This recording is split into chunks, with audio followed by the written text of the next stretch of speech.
14 Things You Missed in Netflix The Sea Beast.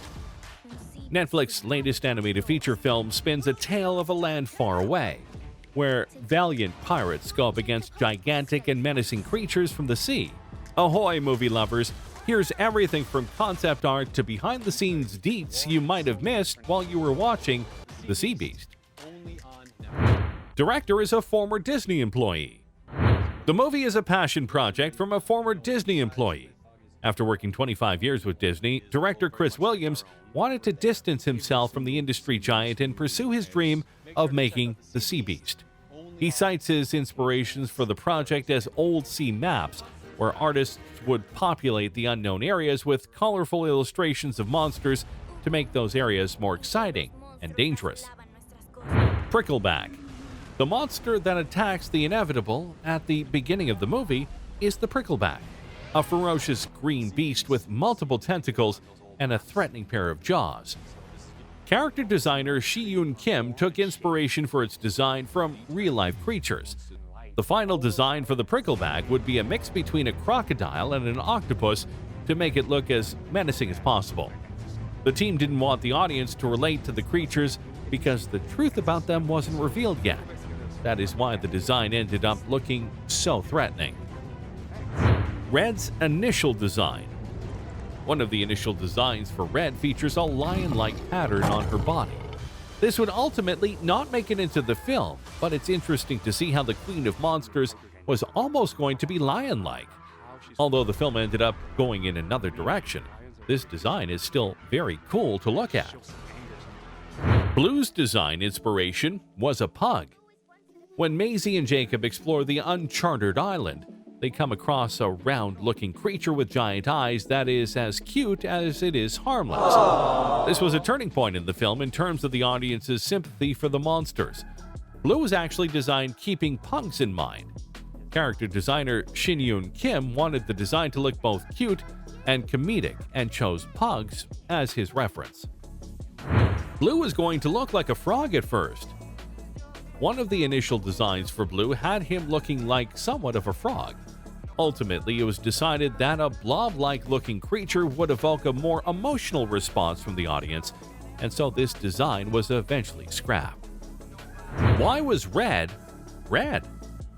Art director Jung Woon-young cites Porco Rosso, a 1992 animated film from Studio Ghibli that prominently features a red airplane against a blue ocean, as inspiration for the color palette of the Sea Beast.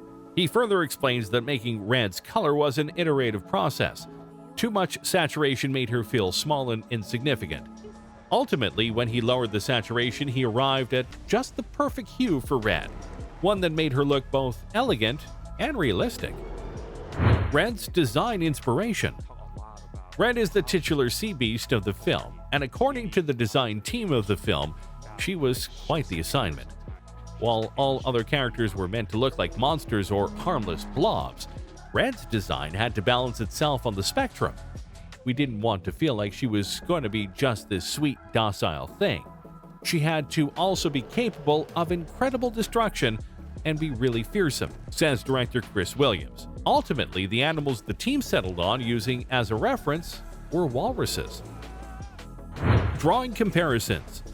The movie is inspired by a similar monster hunting movie which also features a likable monster that ends up being friends with the protagonist. The movie in question is, of course, DreamWorks' How to Train Your Dragon. Purple crustacean. If you're thinking this monster belongs to the world of imagination alone, you might be wrong. The purple crustacean was designed keeping in mind the Japanese spider crabs. Character designer Shi-Yun Kim also cited Star Wars as a reference for designing the mouth of the creature. While deciding on the look of the crustacean, the team settled on a more mellow design than its inspirations, one that would serve the purpose of the film. What inspired the battle sequence? Director Chris Williams was of the opinion that a film about monsters would be incomplete without a Godzilla vs. King Kong-like battle. The team thought that since the audience would be expecting a fight like this, they might as well go all out. What culminated was the sequence with Red versus the purple crustacean. The fight is a real spectacle to watch and boasts some nifty-looking animation. All the while, it also establishes Red as the rightful queen of the monsters. Red's scars. In one of the close-up shots of the film, Red's horns are littered with scars and scratches. According to the team behind the film, they wanted to play up the storytelling aspects without getting too much into them. Red's scars were a way of showing that she had been up against many monsters and pirates alike throughout her life. Using psychology to design Red. The team did not want Red to have a shell-like outer skin, choosing instead to go with a much simpler and mammalian texture.